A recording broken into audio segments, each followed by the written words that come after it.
police station. Dadaling ko yun mamaya sa loob.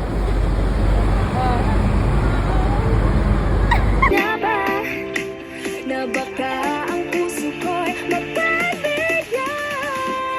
Nahiwagang sa langit, tinandan niya ang aminin.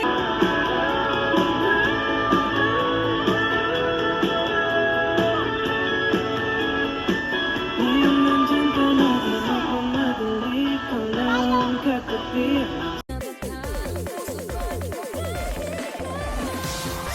2 hours later. Ayan, nagpakulay ng buhok. Kasi mamalay din na naman ako nitong ginayobak na babae.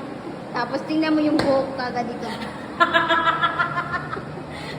Kanya yan lahat.